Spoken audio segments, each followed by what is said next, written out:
ते मेन महत्त्वाच्या स्थानावरती बसलेले आहेत.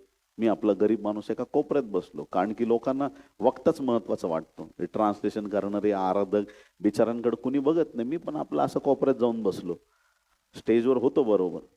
ते प्रीचरच्या मनात काय आलं माहीत नाही. म्हणले, "डॉक्टर तुम्ही तिकडं का बसलायत? माझ्या इथं आहे, जवळ आहे, बाजूला बसा." मी गेलो आणि बसलो. खूप मनात आनंद वाटला. प्रभू तुला धन्यवाद. मोठे मोठे पास्टर लोक, सिनियर मॅन ऑफ गॉड इथं बसलेत, पण मी डायरेक्ट प्रीचरच्या बाजूला. प्रभू तुला धन्यवाद. पण माझी ट्यूब पेट आहे ना. दोघांच्या हातात जेवणाचं ताट आहे. हातात घास घेतलेला आहे. मांडीला मांडी लागली आणि प्रभूने मला आठवण करून दिली.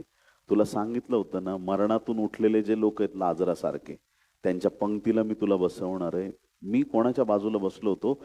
पॅट्रिक बेंजामिन म्हणून एक देवाचे सेवक आहेत.